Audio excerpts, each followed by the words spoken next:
అదే RTV app వార్తల్ని క్షణాల్లో చదివే అవకాశం ఉంటుంది. ఒక న్యూస్ పేపర్, ఒక టెలివిజన్ ఛానల్ మీ చేతుల్లో ఎప్పుడూ ఉంటాయి. అక్కడ జరిగినటువంటి విషయాన్ని మీకు అందించడం ఉద్దేశం కానీ మిమ్మల్ని భయభ్రాంతం గురి చేయడమో, అక్కడ జరిగిన సంఘటనని చూపించి మిమ్మల్ని ఇబ్బంది పెట్టడం ఉద్దేశం కాదు. ఈ యొక్క వార్తలో జరిగినటువంటి సంఘటన ఆధారితంగా అక్కడ జరిగేటువంటి విషయాలు మీకు అందించడమే మా ముఖ్య ఉద్దేశం. సో ఈ వీడియోస్ కొంత చూసే ముందు జాగ్రత్త వహించండి.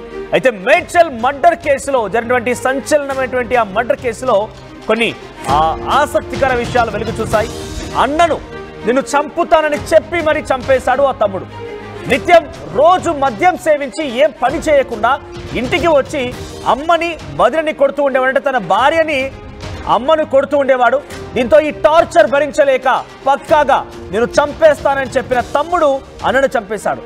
చంపేసినటువంటి ఆ నిందితుడి పేరు రాకేష్ గా తెలుస్తోంది. రాకేష్ తమ్ముడు ఉమేష్ అన్న. సో రోజు తాగి వచ్చి ఉమేష్ తన అమ్మని వదిలిని కొడుతూ ఉండేవాడు. ఉమేష్ భార్యని కొడుతూ ఉండేవాడు. ఏం పెద్దగా పని చేయకపోయేవాడు. అన్నని చెప్పి మరి నేను చంపుతానని చెప్పి రాకేష్ చంపేశాడు. ఆ దృశ్యాలు మీరు ఆర్టీవీ స్క్రీన్ పైన చూస్తున్న నడి రోడ్డున పట్టపగలే అందరూ చూస్తుండగానే రద్దీ ప్రదేశం అంతా కూడా నిత్యం అటు వాహనాలు వెళ్తూనే ఉన్నాయి. ఒకవైపు జనాలు చూస్తూనే ఉన్నారు. కానీ ఎవరికి అడ్డు వెళ్ళలేకపోయారు. తన చేతిలో పదునటువంటి కత్తులున్నాయి. ఇద్దరు వ్యక్తులు అక్కడికి చేరుకొని విచక్షణ రహితంగా అన్న ఉమేష్ ని పొడిచి చంపేశారు. ఈ ఘటన పట్టపగలే మిట్ట మధ్యాహ్నం అందరూ చూస్తుండగా రద్దీ ప్రాంతంలో జరిగింది. అయితే ఈ సంఘటనలో ఎవరు కూడా అక్కడికి వెళ్ళి అడ్డుకోకపోవడం గల కారణం ఏంటంటే వాళ్ళ చేతిలో పదిన కత్తులు ఉన్నాయి. అప్పటికే విచక్షణ కోల్పోయి దాడి చేస్తూ ఉన్నారు. ఒకవేళ కనుక అడ్డు చెప్పేది వెళ్ళినా కూడా తమపై ఏ రకంగా దాడికి వస్తారో, తమను ఏ రకంగా ఇబ్బంది పెడతారని చెప్పి ఎవరెవరు కూడా అక్కడ వెళ్ళలేదు. ఈ సంఘటన ఒక్కసారిగా తెలంగాణ రాష్ట్ర వ్యాప్తంగా సంచలనంగా మారింది. అన్నని చంపుతానని ముందస్తుగానే తల్లికి కూడా చెప్పాడు. వదిలను నేను చూసుకుంటానని హామీ కూడా ఇచ్చాడు తమ్ముడు రాకేష్. అయితే నిన్ను చంపుతానంటూ అన్నకి ముందుగా ఫోన్ కూడా చేసి చెప్పాడు రాకేష్. ఏ పని చేయకుండా రోజు తాగి వచ్చి అమ్మను భార్యని కొడుతున్నాడు ఉమేష్. అన్న టార్చర్ భరించలేక తమ్ముడు ఈ నిర్వాకానికి పాల్పడాల్సి వచ్చింది తెలుస్తోంది. మీరు చూడొచ్చు ఆర్టీవీ స్క్రీన్ పైన. చంపేసిన తర్వాత తమ్ముడు అక్కడి నుంచి పరుగులు పెడుతున్నాడు. తన చేతిలో కత్తి ఇంకా అలానే ఉంది. అది రాకేష్ దృశ్యాలు. రాకేష్ చూడండి ఇక్కడ. రాకేష్ ముందు ఉమేష్ పరుగులు పెడుతున్నాడు. కొంత దూరం వరకు కూడా వెంబడించి తమ్ముడు రాకేష్ ఉమేష్ చంపేసి సంఘటన ముంగట చూడండి. ఉమేష్ పరుగులు పెడుతున్నాడు. ఆరో మార్లో కనబడుతున్న వ్యక్తి ముందుగా వెళ్ళింది ఉమేష్. సెకండ్ వచ్చింది రాకేష్. ఈయన తమ్ముడు, ఆయన అన్న.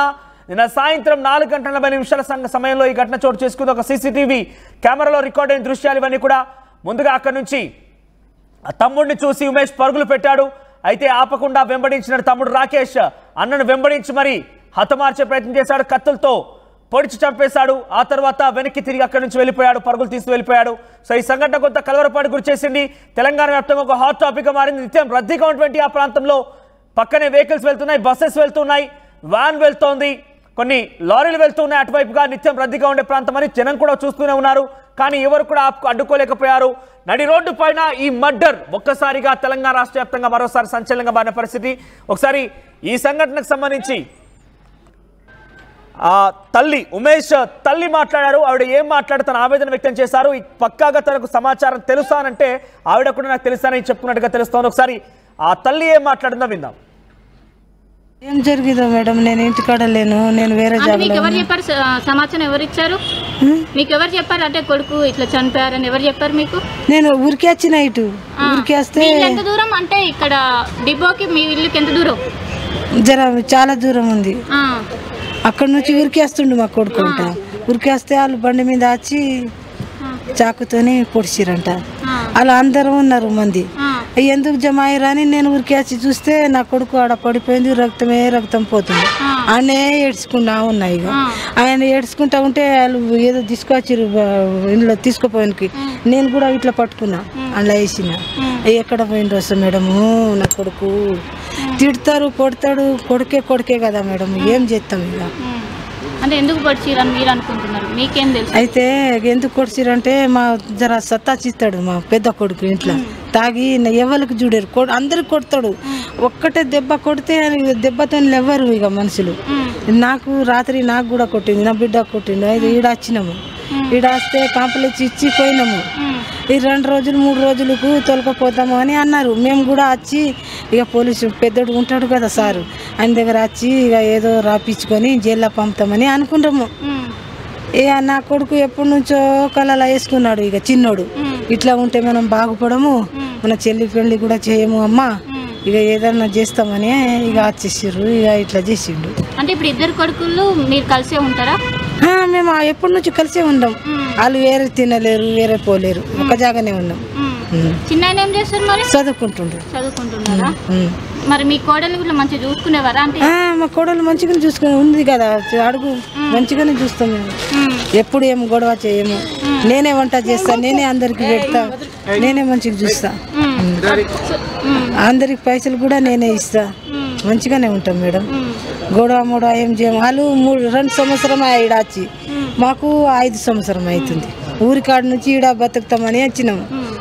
అంటే బయట ఎవరితోనైనా శత్రుత్వం ఏమైనా ఉందా మీకు? లేదు లేదు లేదు. ఏం పని చేస్తాడు? అంటే ఏసం పని చేస్తాడు. ఏసం పని చేస్తాడు. అంటే ఇప్పుడు పోలీసు ఎలాంటి న్యాయం కావాలి? ఇప్పుడు ఏం న్యాయం కావాలి? ఏం న్యాయం కావాలి అమ్మా? పిల్లలకి ఎన్ని సంవత్సరాలు ఇద్దరికి?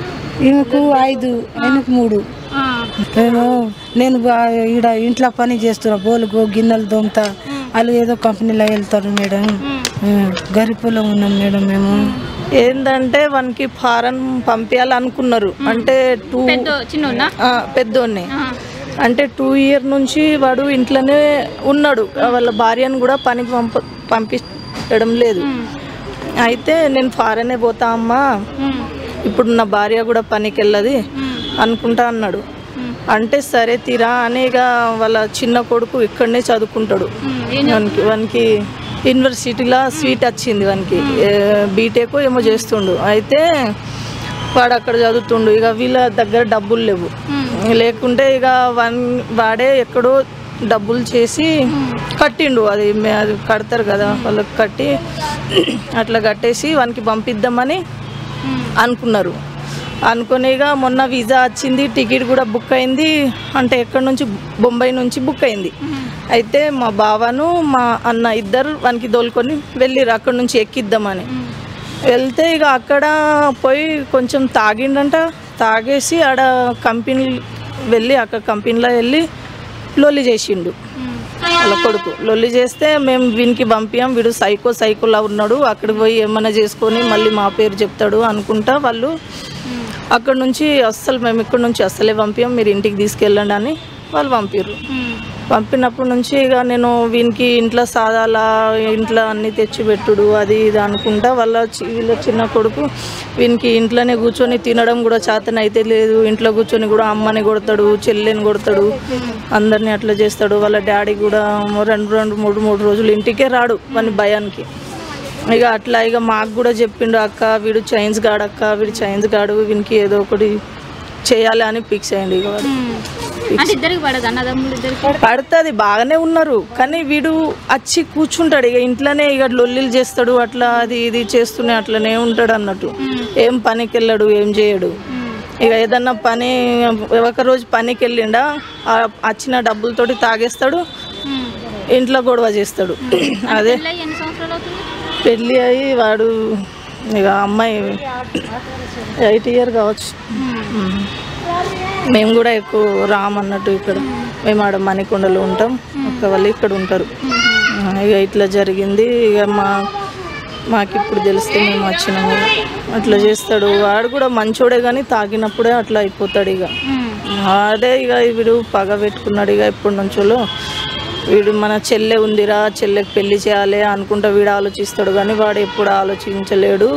రేపు మా నాన్నని చంపేసి నాన్న ఆస్తి కూడా నేను తింటా అనుకుంటా మాట్లాడతాడట. ఇక అమ్మని తిడతాడు, నాన్నని తిడతాడు, చెల్లెను అందరినీ తిడుకుంటా అట్లా చేస్తే ఇక వాడు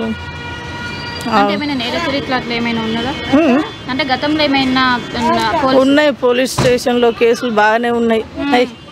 వన్ పైన పోలీసు వాళ్ళు కూడా బాగానే కొట్టిర్రు, అందరూ కొట్టిర్రు. ఇక కొన్ని అప్పట్లో అట్లా ఉన్నాడు. ఇక తాగినప్పుడే అట్లా అవుతాడు, తాగకుంటే బాగానే ఉంటాడు. తాగినప్పుడు ఎవరిని చూడడు, అందరినీ ఇక ఎవరు అడ్డం వస్తే వాళ్ళని కొడతాడు. ఏమన్నా అనుకోవానికి కొట్టు. విన్నారు కదా, ఇవి తన తల్లి అక్క చెప్తున్న మాటలు. గతంలో పోలీస్ కేసులు నమోదయ్యాయి, చాలాసార్లు పోలీస్ స్టేషన్ కూడా వెళ్ళేవాడు. పోలీసులు కూడా తమ ట్రీట్మెంట్ ఇచ్చారు. ఆ తర్వాత పద్ధతి మార్చుకోకుండా ఈ రకంగానే కంటిన్యూ చేస్తూ ఉన్నాడు. ఏకంగా తన తల్లిని, భార్యని, అక్క, చెల్లి అని ఎవరికి సంబంధం లేకుండా అందరిపై దాడి చేస్తున్నవాడు మద్యం సేవించి వచ్చి వారిని కొడుతూ ఉండేవాడని చెప్పి తల్లి అక్క చెప్తున్నారు.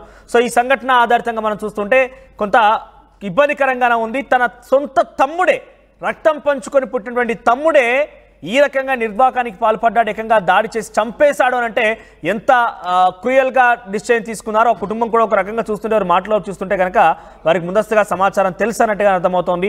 ఎస్, మరిన్ని అప్డేట్స్ శిల్ప అందిస్తారు. అంతకంటే ముందు ఒకసారి అక్కడ మర్డర్ జరిగిన సంఘటనలో లైవ్ సాక్షి అదంతా కూడా నిత్యం నేను చూస్తూ ఉన్నటువంటి ఆ వ్యక్తి ఒకరు మాట్లాడుకొచ్చారు. తన ఆవేదన, తమ కళ్ళ ఎదుట ఏం జరిగిందో ఆ వ్యక్తి చెప్పుకొచ్చారు. ఒకసారి ఏం మాట్లాడారు విందాం. 20 అడుగుల దూరంలో ఆ కారులో వస్తున్నా ఒక చిన్న వెహికల్ ఉంది. ఇద్దరు కత్తులతో బహిరంగంగా లేడీస్ ఉన్నారు, భయపడుతున్నారు ఆపాలంటే. కత్తులతో 4-5 సార్లు పొడిచి కిరాతంగా చంపేసి. నా ముంగట కారు ఉంది కాబట్టి నేను ఆపలేకపోయినా, లేకపోతే నా కారుతో వాళ్ళకి ఆపుతుండేనేమో. నేను లైవ్ గా చూసా, నేనే సాక్షి, live witness. Akash Rathod, ICICI bank. నా కళ్ళ ముందే ఇదంతా జరిగింది. ఇద్దరు వ్యక్తులు వచ్చి కత్తులతో దాడి చేశారు. నేను అడ్డుకోలేకపోయాను. నా ముందు ఒక కారు ఉంది, లేకుంటే డెఫినెట్గా వెళ్ళి అడ్డుకునేవాడిని. ఒక ట్రాఫిక్ జామ్ అయింది, అంతా చూస్తూ ఉండిపోయాం కానీ అడ్డుకోలేకపోయామంటూ కూడా తన ఆవేదన, ఆగ్రహాన్ని వెలుగుకాడు అక్కడ కూడా ఒక స్థానిక వ్యక్తి, లైవ్ లో ఆ మర్డర్ చూసిన వ్యక్తి. శిల్ప అందిస్తారు మరిన్ని డీటెయిల్స్. శిల్ప, సో ఏంటి, ఉమేష్ నిత్యం మద్యం సేవించి వస్తూ ఉంటాడు. గతంలో ఆయన ఏదో ఫారెన్కి వెళ్దామని చెప్పి వెళ్ళిన నేపథ్యంలో కూడా ముంబై వరకు వెళ్ళి తిరిగి వచ్చాడు. అక్కడ కొంత మద్యం సేవించి కంపెనీ వాళ్ళతో గొడవ పడ్డాడంటే కూడా తన అక్క చెప్తోంది. సో ఈ మాటలన్నీ చూస్తూ ఉంటే ఆయన మద్యానికి బానిసైన వ్యక్తిగానే కనబడుతోంది. తల్లి, చెల్లి, అక్క, భార్య అనే సంబంధం లేకుండా అందరిపై కొడుతూ ఉండేవాడు అని చెప్పి చెప్తున్నవారంతా కూడా. సో పక్కాగా ఇదంతా స్కెచ్ అనుకోవాలా? కుటుంబానికి సమాచారం తెలిసే తమ్ముడి రకంగా మర్డర్ చేశాడు అనుకోవాలా? ఖచ్చితంగా నిన్న మేడ్చల్ పోలీస్ స్టేషన్ పరిధిలో పట్టపగలే అత్యంత దారుణంగా కత్తితో సొంత తమ్ముడే అత్యంత దారుణంగా పొడుపు చంపారు. ముఖ్యంగా కుటుంబ కలహాల కారణంగానే ఈ హత్య జరిగినట్లు రేపు పోలీసులు నిర్ధారించారు. గత కొన్నేళ్ల నుంచి ఉమేష్, రాకేష్ అనే ఇద్దరు అన్నదమ్ములు ముఖ్యం గొడవలైతుంది. రోజు ఉమేష్ అనే వ్యక్తి తాగొచ్చట్టు వాళ్ళ భార్యని కావచ్చు, అటు వాళ్ళ తల్లిని కావచ్చు, అందరినీ కూడా నిత్యం ప్రేమిస్తున్నారు, చేస్తున్నారు. దీంతో వాళ్ళు ఒక్కసారిగా కూడా భరించలేక చంపాలని కూడా వాళ్ళు కుటుంబ సభ్యులందరూ డిసైడ్ అయ్యారు. పక్కా ప్లాన్ ప్రకారం నిన్న మధ్యాహ్నం సమయంలో వాళ్ళ ఇద్దరు అన్నదమ్ముల మధ్య, ఉమేష్, రాకేష్ మధ్య కూడా మాట పెరిగింది. ఈ సమయంలోనే ఒక్కసారిగా ఆవేశానికి లోనయ్యి పగడానికి ప్రయత్నించారు. దీంతో అక్కడి నుంచి ఉమేష్ తప్పించుకొని వచ్చి జాతీయ రహదారి ఏదైతే మేడ్చల్ జిల్లా ఉన్నటువంటి డిపో దగ్గరికి చేరుకున్నారు. అక్కడికి చేరుకోగానే ఆయన వెంబడిస్తూ వెనుకను ఉన్నటువంటి ఉమేష్, రాకేష్, అదేవిధంగా ఇంకొక ఆయన ఎవరైతే సురేష్ ఉంటారో ఇద్దరు వచ్చి ఒక్కసారిగా పొడిచి వెంటనే పొడిచేసే ఆన్సర్ తనకి ఏం తెలియనట్టు కూడా సాధారణంగా వెళ్ళిన పరిస్థితి మనకు కనిపిస్తుంది. పక్కా ప్లాన్ ప్రకారం ఈ హత్య జరిగినప్పుడు పోలీసులు చెప్తున్నారు. ఎందుకంటే కొన్ని రోజుల నుంచి ఆయన వాళ్ళు ఎంతో నరకం అనుభవిస్తున్నాం. అటు వాళ్ళ సొంత చెల్లెని సైతం గత రాత్రినే చెప్పినట్టు కూడా ఒకవైపు వాళ్ళ చెల్లె కావచ్చు వాళ్ళందరూ చెప్తున్నారు. సో ఆయనతో తీసుకుపోయినాం, ఆయనతో జీవించలేము అని కూడా రేపు అటు కుటుంబం నిర్ధారించుకున్నారు. దీంతోనే ఒక్కసారిగా వాళ్ళందరూ కూడా నిర్ణయించుకొని అనంతరం ఆయన హత్య చేసినట్టు కూడా తెలుస్తుంది. మొత్తం మీద ఈ హత్యకి కేవలం మనకు రోడ్డు పైన ఇద్దరు మాత్రమే పొడిచినట్లు కనిపిస్తుంది. కానీ ఇంత దగ్గర ఇంకా ముగ్గురు ఇన్వాల్వ్ అయినట్టు కూడా పోలీసులు నిర్ధారణ కోసం మొత్తం మీద ఈ హత్యలో 5గురి సమయం ఉన్నట్టు తెలుస్తుంది. ఒకవైపు ఉమేష్ వాళ్ళ సొంత తమ్ముడు ఆకాష్, అదేవిధంగా తన కజిన్ బ్రదర్, ఇంకా ముగ్గురు స్నేహితులు, మొత్తం 5గురు ఇన్వాల్వ్ అయినట్లు ఇప్పటికీ పోలీసులు నిర్ధారించారు. నిన్న వాళ్ళని అదుపులోకి తీసుకున్నారు. అదుపులోకి తీసుకున్న అనంతరం రీకన్స్ట్రక్షన్ కోసం అందులో ఒకరినైనటువంటి సురేష్ ని అక్కడ తీసుకెళ్లారు. స్పాట్ దగ్గర తీసుకెళ్లి మొత్తం జరిగిన ఏదైతే సీన్ ఉంటుందో ఆ సీన్ మొత్తం కూడా పోలీసులు రీకన్స్ట్రక్షన్ చేసుకొని వాళ్ళు వెరిఫై చేసుకున్నారు. మొత్తం విచారణ జరిపిస్తున్నారు. ఒకవైపు అటువైపు తల్లి కావచ్చు, తండ్రి కావచ్చు మద్యానికి బానిసారు. ఎవరి మాట కూడా వినరు. మద్యం సేవించినప్పుడు మొత్తం నరకం చూపిస్తారు, మేము విసిగిపోయామంటూ కూడా వాళ్ళు ఆవేదన వ్యక్తం చేస్తున్నారు. కానీ ఇంకోవైపు ఉమేష్ మాత్రం చిన్న పిల్లలు ఉన్నారు, వాళ్ళు పెద్ద ఎత్తున రోగిస్తున్నారు. మొత్తం మీద నిన్న ఒక సంచలనంగా మారిందనే చెప్పుకోవచ్చు. ఎందుకంటే అది నేషనల్ హైవే. ఇది పక్కగా ఫ్యామిలీకి సంబంధించి ఫ్యామిలీకి తెలిసే జరిగింది అనుకోవాలా? అంటే తల్లికి అక్క వారి మాటలు వింటుంటే కూడా నిత్యం తాగుతూ వస్తూ ఉంటాడు, కొడుతూ ఉంటాడు, గతంలో ఫారెన్కి వెళ్ళేందుకు ప్రయత్నం చేసి అక్కడి నుంచి వెనుదిరిగిపడి వల్ల అని చెప్తున్న నేపథ్యంలో వారికి ముందస్తుగానే తెలుసా తమ్ముడు ఈ రకంగా ప్రవర్తిస్తాడు, తమ్ముడే ఏకంగా అన్నపాలిట ఎముడిగా మారుతారని తెలుసా? అంటే ఎంత మద్యం సేవించినా కూడా రక్తం పంచుకొని పుట్టినటువంటి తమ్ముడే ఈ రకమైన నిర్వాకానికి పాల్పడడం కొంత కలిసివేస్తోంది. రైట్, ఖచ్చితంగా వాళ్ళు ముందు ప్లాన్ ప్రకారమే ఈ హత్య జరిగినట్లు కూడా తెలుస్తుంది. ఎవరైతే ఇప్పుడు చంపినటువంటి రాకేష్ ముందుగానే వాళ్ళ అమ్మకి, వాళ్ళ నాన్నకి, వాళ్ళ వదిలితోని, వాళ్ళ చెల్లెతో డిస్కషన్ చేశారు. డిస్కస్ చేసి వీళ్ళతో ఈయనతో ఉండడం మన వల్ల కాదు, రోజు ఈ విధంగా మన పరువు తీసుకున్నారంటూ కూడా వాళ్ళు డిస్కషన్ చేసిన అనంతరమే గొడవ జరిగిన. ఆ గొడవలో భాగంగా పొడిచి చంపారు. ఇంకోవైపు గతంలో కూడా ఉమేష్ అనే వ్యక్తికి నేర చరిత్రలోనే కొన్ని 100 కేసులు ఉన్నాయి. ఇంతకుముందు ఒక మహిళను కూడా చంపిన కేసులు ఆయన ఉన్నారు. సో ఈ కేసు మొత్తం మీద బాలలో విసిరిచెందరు గత రాత్రి పోలీస్ స్టేషన్ చేరుకొని ఈ విధంగా తన చెల్లెని ఉమేష్ వాళ్ళ చెల్లిని అత్యంత దారుణంగా కొట్టారు. సో దానిపైన కేసు పెట్టడానికి కూడా వెళ్ళారు. వాళ్ళు మారుతారు అనుకుంటే కూడా మేము ఇంటి రోజుల నుంచి కాపాడుకుంటూ వస్తున్నాం. కానీ ఎక్కడ కూడా మార్పు రాలేదు. మార్పు రాకుండా ఒకవైపు ఇంట్లో ఉన్న అందరినట్టు వాళ్ళ నాన్నని సైతం కూడా ఆయన రోజుకు వచ్చి డబ్బులు తీసుకోవడం కోసం డబ్బులు తీసుకొని మొత్తం మద్దతు చేసి ఇంకా ఏం పని కూడా చేయకపోవడం, వాళ్ళకి 2 చిన్న పిల్లలు ఉన్నారు, ఏం పని చేసుకోవడం వాళ్ళకు పెద్ద తలనొప్పిగా మారింది. సో దీంతో చిన్న తమ్ముడు అయినటువంటి రాకేష్ ఏ విధంగానైనా వదులుకుంటే మనం ముందుగా జీవితంలో ముందుకెళ్ళొచ్చు, వదిలేను కాబట్టి 2 పిల్లల్ని చూసుకునే భరోసా నాదే అనుకుంటుంది. ఒకవైపు ఉమేష్ భార్యకు ఆయన హామీ ఇచ్చారు. ఆ హామీ ప్రకారమే ఒకవైపు ఇప్పుడు ఆయన ఒక్కసారిగా నిన్ను పొడిచి చంపారు. అనంతరం ఇప్పటికీ రాకేష్ ప్రస్తుతం JNTU లో చదువుతున్నారు. సో కావాలని ప్లాన్ ప్రకారమే ఈ హత్య చేసినట్లు కూడా హోల్లో ఉన్నాడు. ఇక్కడ మనకు ఆర్టీవీ స్క్రీన్ పైన కనబడుతున్నటువంటి ఈ వ్యక్తే, ఈ ఫోటోలో కనిపించే వ్యక్తే ఉమేష్. ఆయన ఇప్పుడు మేడ్చల్లో మరణించింది. తమ్ముడు కత్తితో పొడవడం వల్ల మరణించింది ఆయనే. ఇక్కడ కనబడేటువంటి వ్యక్తి ఉమేష్ నిత్యం రోజు మద్యం సేవించి వచ్చి మద్యానికి బానిస అయిపోయి తల్లిని, అక్కని, భార్యని కొడుతూ ఉండేవాడు. ఈ కారణంగానే తమ్ముడు రాకేష్ తనని హతమార్చినట్టుగా పక్కాగా తెలుస్తోంది. ఎస్ శిల్ప, కంటిన్యూ. రైట్, మొత్తం మీద ఇది ఒక ప్లాన్ ప్రకారమే జరుగుతుంది. గత కొన్ని రోజుల నుంచి నిత్యం రాత్రిపూట గొడవ జరుగుతూ అటు వాళ్ళ భార్యను కావచ్చు అందరినీ కూడా హింసిస్తున్నారు, అటు వేధిస్తున్నారు. దీనిపైన అనేక సార్లు పోలీసుల దగ్గరికి వెళ్ళినప్పటికీ ఆయన మాత్రం ఏ మాత్రం మార్పు రాలేదు. వాళ్ళు సొంత కొడుకు అయినప్పటికీ వాళ్ళు ఒకవైపు చిన్న కొడుకు చంపినప్పటికీ వాళ్ళు మాత్రం ఏ మాత్రం కూడా వ్యతిరేకించడం లేదు అని ఒకవైపు నేను తల్లి కావచ్చు తండ్రి కావచ్చు మాట్లాడేటప్పుడు మీ సొంత కొడుకు సర్కారు గారు ఒకవైపు అడిగినప్పటికీ కానీ తను మమ్మల్ని అనేక విధాలుగా టార్చర్ చేస్తాను, ఈ కారణంగానే చంపారు, మా కొడుకుని కష్టపడిగిందే, చిన్న కొడుకు మంచాడు, కుటుంబం కోసమే ఇది చేశారంటే వాళ్ళు ఒకవైపు సంచలనంగా చెప్పారు. దీంతో ఒకసారిగా అక్కడ ఉన్నటువంటి పోలీసు వారికి వీళ్ళందరూ కూడా షాకు గురారు. ఎందుకంటే ఒక అందరినీ సొంత తమ్ముడికి వచ్చారు, సొంత తమ్ముడికి వచ్చాక ఆయనని వాటి తండ్రి కావచ్చు తల్లి కావచ్చు వెంట వేసుకోవడం అనేది ప్రస్తుతం సంచలనంగా మారింది. మొదటిగా వాళ్ళందరినీ పోలీసులు 5గురిని అదుపులోకి తీసుకున్నారు. మొత్తం 5గురు ఇన్వాల్వ్ అయినట్టు కూడా తెలుస్తుంది. 5గురిని అదుపులోకి తీసుకుని రీకన్స్ట్రక్షన్ కూడా చేశారు. మొత్తం మీద ఇప్పుడు వాళ్ళపైన కేసు నమోదైంది. మొత్తం ఇప్పటికే పోస్ట్ మార్టం కూడా అన్ని అయ్యాయి. ప్రస్తుతం పోలీసులు కుటుంబ సభ్యులు కావచ్చు వాళ్ళందరూ కూడా పోలీసు అదుపులో ఉన్నారు. మొత్తం మీద ఇంకోవైపు కేసు మాత్రం విచారణ జరుగుతుంది. మహేష్, రైట్ శిల్ప. సో అన్న నిత్యం ఇంటికి వచ్చి తల్లిని, తన భార్యని వేధిస్తూ ఉన్నాడు. సో ఇవన్నీ తాళలేక తమ్ముడే నిర్వాకానికి పాల్పడి తెలుస్తోంది. ప్రస్తుతం అయితే పోలీసు ఇద్దరిని అరెస్ట్ చేశారు. ఇద్దరిని కూడా అదుపులో తీసుకొని తెలుస్తోంది. సో తమ్ముడు రాకేష్, ఆ తర్వాత మరొక కజిన్ అంటే ఉమేష్ వాళ్ళ చిన్నాన్న కొడుకు అనుకుంటే బహుశా. సో వారిద్దరు కూడా నిర్వాకానికి పాల్పడ్డారు. దృశ్యాలు మీరు రోజు అరెస్ట్ చేసిన దృశ్యాలని, రాకేష్ని మరో వ్యక్తి ఇద్దరు అరెస్ట్ చేశారు పోలీసులు. సో కత్తులతో మేడ్చల్ చౌరస్తాలో అందరూ చూస్తుండగానే పట్టపగలు నడి రోడ్డు పైన మిట్ట మధ్యాహ్నం పక్కగా రద్దీగా ఉంది. పక్కన వెహికల్స్ వెళ్తున్నాయి. నిత్యం జనసంద్రంగా ఉన్నటువంటి ప్రాంతం అంతా కూడా అందరూ చూస్తుండగానే ఈ హత్య జరిగింది. ప్రస్తుతం ఈ వార్త సంచలనంగా మారిన తెలంగాణ రాష్ట్రంలో మరోసారి నడి రోడ్డు పైన హత్య అనే అంశం పెద్ద ఎత్తున సంచలనంగా మారింది. క్రైమ్ రేట్ పెరిగిపోతుందా తెలంగాణలో? సో నిజంగానే ఏకంగా రక్తం పంచుకొని పుట్టినటువంటి తమ్ముడే అన్నని ఈ రకంగా హతమార్చడం కారణం ఏమైనా కానివ్వండి, తను చెప్పే కారణాల్లో ఏదైనా కానివ్వండి, కానీ రక్తం పంచుకొని పుట్టినటువంటి తమ్ముడే నడి రోడ్డు పైన అందరూ చూస్తుండగానే విచక్షణరహితంగా కత్తితో పొడిచి చంపాడనంటే క్రైమ్ రేట్ తెలంగాణలో ఎంత మేర పెరిగిపోతారని చేసుకోవాలి. మీరేమనుకుంటున్నారు? తెలంగాణలో క్రైమ్ రేట్ పెరగడం గల కారణం ఏంటి? ఇంతకీ క్రైమ్ రేట్ పెరుగుతోందా? మీ అభిప్రాయం ఏంటి? కామెంట్ రూపంలో తెలియజేయండి.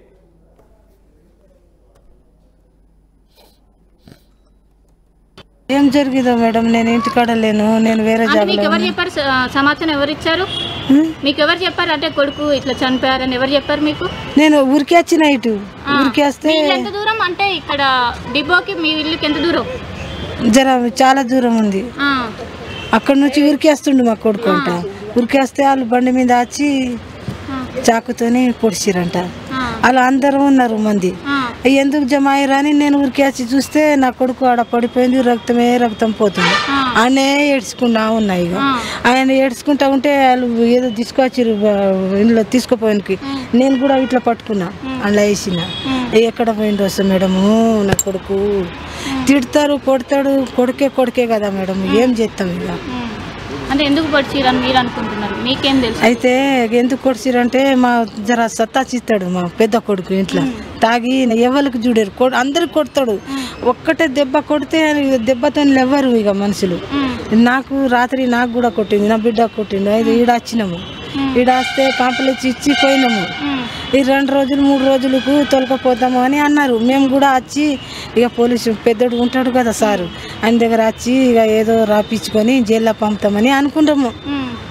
ఇక నా కొడుకు ఎప్పటి నుంచో కళలా వేసుకున్నాడు. ఇక చిన్నోడు ఇట్లా ఉంటే మనం బాగుపడము, మన చెల్లి పెళ్లి కూడా చేయము అమ్మా, ఇక ఏదన్నా చేస్తామని ఇక వచ్చేసారు. ఇక ఇట్లా చేసిండు. అంటే ఇప్పుడు ఇద్దరు కొడుకులు మీరు కలిసే ఉంటారా?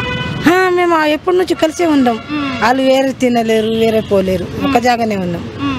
చిన్న ఏం చేస్తారు మరి? చదువుకుంటున్నారా? మరి మీ కోడలు కూడా మంచిగా చూసుకునేవారా? అంటే మా కోడలు మంచిగానే చూసుకుని ఉంది కదా, అడుగు మంచిగానే చూస్తాం. ఎప్పుడు ఏం గొడవ చేయము. నేనే వంట చేస్తా, నేనే అందరికి పెడతా, నేనే మంచిగా చూస్తా. అందరికి పైసలు కూడా నేనే ఇస్తా. మంచిగానే ఉంటాం మేడం. గొడవ ఏం చేయము. వాళ్ళు 2 సంవత్సరం ఈడ వచ్చి, మాకు 5 సంవత్సరం అవుతుంది. ఊరికాడ నుంచి ఈడ బతుకుతామని వచ్చినాము. అంటే బయట ఎవరితోనైనా శత్రుత్వం ఏమైనా ఉందా మీకు? లేదు లేదు. ఏం పని చేస్తాడు? అంటే ఏసం పని చేస్తాడు. అంటే ఇప్పుడు పోలీసు ఎలాంటి న్యాయం కావాలి? ఇప్పుడు ఏం న్యాయం కావాలి? ఏం న్యాయం కావాలి అమ్మా? పిల్లలకి ఎన్ని సంవత్సరాలు ఇద్దరికి? ఈమెకు 5, ఆయనకు 3. నేను ఈడ ఇంట్లో పని చేస్తున్నా, బోలుగు గిన్నెలు దొమ్ముతా. వాళ్ళు ఏదో కంపెనీలో వెళ్తారు మేడం. గరిపులో ఉన్నాం మేడం మేము. మరిన్ని వీడియోస్ కోసం ఛానల్ ని సబ్స్క్రైబ్ చేయండి. లేటెస్ట్ అప్డేట్స్ కోసం వాట్సాప్ ఛానల్ ని ఫాలో చేయండి. అండ్ లింక్ డిస్క్రిప్షన్ లో ఉంది.